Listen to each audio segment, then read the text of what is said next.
आगे भी मैं आपको पल पल की अपडेट देंगे, लेकिन फिलहाल भारतीय जनता पार्टी की तरफ से प्रेस कॉन्फ्रेंस की जा रही है, सीधा रुख वहीं का करते हैं। अगर पाकिस्तान की सेना को लगता है कि उनके इन प्रयासों से भारत की सेना डिमोरलाइज हो सकती है, तो मुझे लगता है ठीक उसी भाव से इंडी गठबंधन और कांग्रेस के तमाम नेता अपने बयानों के गोले बरसाते हैं, जो भारत की सेना के मनोबल को कम करने के लिए लक्षित होते हैं। एक तरफ कांग्रेस और इंडी गठबंधन के नेता ये मुखौटा लगाकर कहते हैं कि वो सरकार के साथ हैं, और फिर उनके नेता बयानों की श्रृंखला एक के बाद एक वो देते रहते हैं जो भारत के विरुद्ध और भारत की सेना को मनोबल को गिराने वाली हो। यह बात मैं गंभीरता से कहता हूं और दुख के साथ कहता हूं कि यह कुछ वैसा ही है जैसे पाकिस्तान यहां गतिविधियां करता है और ऑफिशियली यह स्टैंड रखता है कि उसका उनसे कोई लेना देना नहीं है, वो तो शांति चाहता है। ठीक उसी प्रकार कांग्रेस और इंडी गठबंधन का ऑफिशियल स्टैंड रहता है कि हम सरकार के साथ हैं, और उनके नेता जो छोटे नेता नहीं हैं, मुख्यमंत्री सिद्धारमैया, पूर्व मुख्यमंत्री चन्नी जी और आज अजय राय प्रदेश अध्यक्ष कांग्रेस पार्टी, ये निरंतर ऐसे बयान देते रहते हैं। और ये वो पार्टी है जब खुद सत्ता में थी तो आतंकवादी घटनाओं के बाद भी एक भी वर्ष ऐसा नहीं था जब मनमोहन सिंह सरकार ने पाकिस्तान से द्विपक्षीय शांति वार्ता स्थगित की हो, और 11 वर्षों में मोदी जी की सरकार में एक भी वर्ष ऐसा नहीं है जब पाकिस्तान से औपचारिक द्विपक्षीय वार्ता की हो। यह अपने आप में प्रमाण है कि हमारी सोच और उनकी सोच में क्या अंतर है। मगर मुझे बहुत दुख और पीड़ा है कि कांग्रेस पार्टी जिस प्रकार के बयान दे रही है, अभी आपने देखा कि कांग्रेस पार्टी के उत्तर प्रदेश के अध्यक्ष अजय राय जी रफाल विमान को के ऊपर खिलौना ऐसा दिखाते हुए, नींबू मिर्ची दिखाते हुए मजाक उड़ाने का प्रयास कर रहे हैं। मैं देश की जनता से कहना चाहता हूं कि कितने दुख की बात है कि मात्र एक दिन पहले इसी ईस्टर्न यूपी में गंगा एक्सप्रेस वे के ऊपर रफाल ने लैंडिंग की और उड़ान भरी। यानी यह सीधा संदेश था पाकिस्तान और हमारे देश के दुश्मनों को, और उसी क्षेत्र में उसी गंगा के किनारे बैठकर कांग्रेस पार्टी का प्रदेश अध्यक्ष उसी रफाल विमान का मजाक उड़ा रहा है। इससे साफ हो जाता है कि कांग्रेस की मानसिकता क्या है।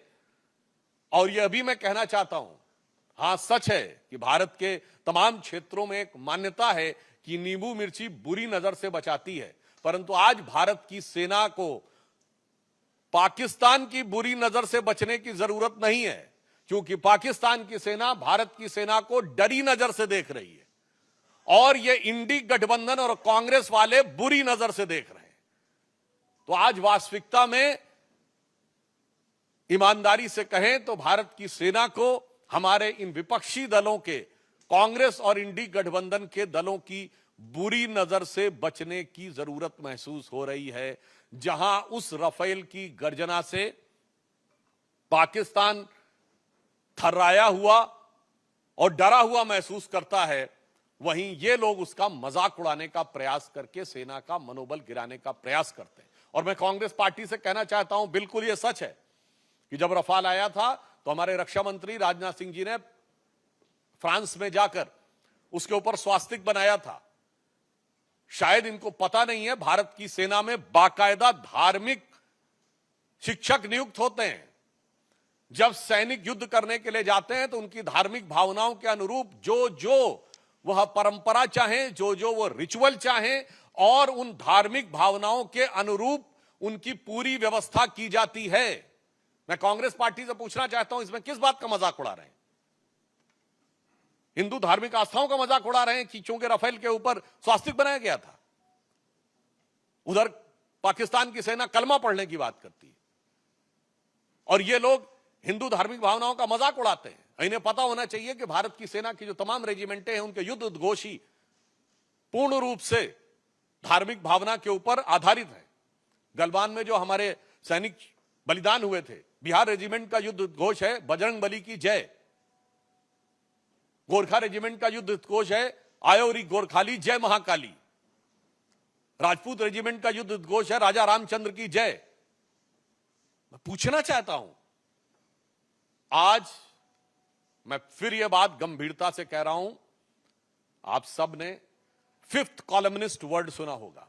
1936 से 39 के बीच में जो स्पेनिश सिविल वॉर हुई थी, तो स्पेन में यह माना जा रहा था कि चार तरफ से दुश्मन की सेनाएं आगे बढ़ रही थी, परंतु उसमें फ्रेज यूज किया था, उन्होंने कहा था 4 columns are approaching from all the 4 sides, but there is a 5th column which is supporting those who are working against the interest of Spain at the time. आज कांग्रेस पार्टी और इंडी गठबंधन 5th columnist की तरह हो गया है कि अगर दुश्मन की सेनाएं बाहर से घात लगाकर बैठी हैं तो ये इसी प्रकार से उनका मनोबल बढ़ाने का काम कर रहे हैं। और ये बात मैं ऐसे ही नहीं कह रहा हूं, आप सब मीडिया से जुड़े हुए हैं। मैं आपसे पूछना चाहता हूं कि आपने पाकिस्तान के कितने नेताओं के बयान भारत की मीडिया में देखे हैं जो भारत के पक्ष में कोट किए जा रहे हो? एक भी नहीं। बिल्कुल मैं मानता हूं कि भारत की सेना पाकिस्तान की सेना से बहुत शक्तिशाली है। भारत की सरकार प्रधानमंत्री श्री नरेंद्र मोदी जी के नेतृत्व में दृढ़ निश्चय और संकल्प के साथ कटिबद्ध है, मगर एक मामले में पाकिस्तान हमसे मजबूत है। वो इस मामले में कि पाकिस्तान में एक भी नेता वहां की सेना का मनोबल गिराने के लिए कोई बयान नहीं दे रहा है। भारत में ऐसे बयानों की झड़ी लगी हुई है। पाकिस्तान के एक भी नेता का बयान भारत की मीडिया में हाईलाइट नहीं हो रहा है। दूसरी तरफ हमारे इंडी गठबंधन के तमाम नेताओं के बयान, वहां पर सिद्धारमैया जी का बयान, चन्नी जी का बयान, बाकायदा वहां की मीडिया में किस ढंग से बोले जा रहे हैं। वहां के राजनीतिक विश्लेषक वहां की टीवी डिबेटों में बैठकर भारत के राजनीतिक दलों का नाम लेकर, नेताओं का नाम लेकर यह शब्द प्रयोग कर रहे हैं कि सब लोग हिंदुस्तान में मोदी के साथ नहीं हैं। यहां तक शब्द प्रयोग किए गए, इसके वीडियो अवेलेबल हैं, राजनीतिक दलों का नाम लेकर कि ये लोग हमारे साथ हैं। और मैं विपक्ष दलों को भी बताना चाहता हूं कि विपक्ष में आचरण कैसे किया जाता है, यह उन्हें ध्यान रखना चाहिए। 2010 या 11 या 12 की बात है, जब पाकिस्तान के तत्कालीन प्रधानमंत्री नवाज शरीफ ने हमारे तत्कालीन प्रधानमंत्री स्वर्गीय मनमोहन सिंह जी के लिए आपत्तिजनक शब्दों का प्रयोग किया था, देहाती औरत और जाने किस किस संदर्भ में बोला था। उस समय हमारे वर्तमान प्रधानमंत्री और उस समय गुजरात के मुख्यमंत्री नरेंद्र मोदी जी ने दहाड़ कर कहा था कि कौन होता है पाकिस्तान हमारे 125 करोड़ भारतवासियों के प्रतिनिधि प्रधानमंत्री के बारे में टिप्पणी करने वाला। दूसरा मैं उदाहरण बताना चाहता हूं, 1995 में जिनेवा में पाकिस्तान संयुक्त राष्ट्र संघ में भारत के विरुद्ध प्रस्ताव ला रहा था और उस समय हमारे नेता प्रतिपक्ष अटल बिहारी वाजपेयी जी भारत के प्रतिनिधिमंडल का नेतृत्व करते हुए उस समय कांग्रेस की नरसिम्हा राव सरकार का समर्थन करते हुए वहां गए थे और उन्होंने पूरा क्रेडिट भी उस सरकार को दिया था। और ये मैं ऑन रिकॉर्ड कह रहा हूं, जाके कोई चेक कर सकता है। उस समय पाकिस्तान की प्रधानमंत्री बेनजीर भुट्टो थी और उन्होंने कहा था, देखो ये कैसा देश है जहां का मुख्य विपक्षी दल का नेता प्रतिपक्ष सरकार का समर्थन करता है और एक हमारा देश है। यानी उस समय पाकिस्तान के लिए उन्होंने कहा था जो लोग सरकार का विरोध करते हो, और आज देखिए वही स्थिति हो गई। पाकिस्तान में पक्ष हो या प्रतिपक्ष दोनों सेना का समर्थन कर रहे हैं और हमारे यहां प्रतिपक्ष सेना का मनोबल गिराने का प्रयास कर रहा है। सर्जिकल स्ट्राइक का कभी प्रूफ मांग रहा है, कभी कह रहा है कि पुलवामा में क्या हुआ वगैरह वगैरह। तो मैं उनको भी, फिर भी अगर उनको कोई सबूत की जरूरत है तो मैं प्रमाण के साथ केवल पाकिस्तान की नेशनल असेंबली में बोले गए पाकिस्तान के सांसदों और मंत्रियों के बयान कोट कर देना चाहता हूं।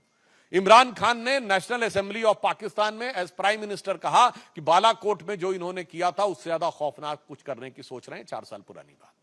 फवाद चौधरी पाकिस्तान के मंत्री थे और उनका फ्लोर ऑफ द हाउस पर नेशनल असेंबली में दिया गया बयान है कि हमने पुलवामा तक घुस के मारा था। मुझे लगता है इसके बाद भी भारत के किसी दल को सबूत चाहिए तो उन्हें चुल्लू भर पानी में डूब मरना चाहिए, क्योंकि फ्लोर ऑफ द हाउस पे मंत्री का दिया गया बयान सरकार का आधिकारिक बयान होता है। और इसके बाद पाकिस्तान के एक एमपी ने उस समय के फॉरेन मिनिस्टर शाह महमूद कुरैशी साहब को कोट करते हुए कहा कि मैं बैठा हुआ था, शाह महमूद कुरैशी साहब यानी उस समय के फॉरेन मिनिस्टर बैठे थे, आर्मी चीफ आए और आर्मी चीफ के पांव कांप रहे थे। यह फ्लोर ऑफ द हाउस पे दिया गया बयान है। आर्मी चीफ के पांव कांप रहे थे। उन्होंने कहा खुदा का वास्ता है अभिनंदन को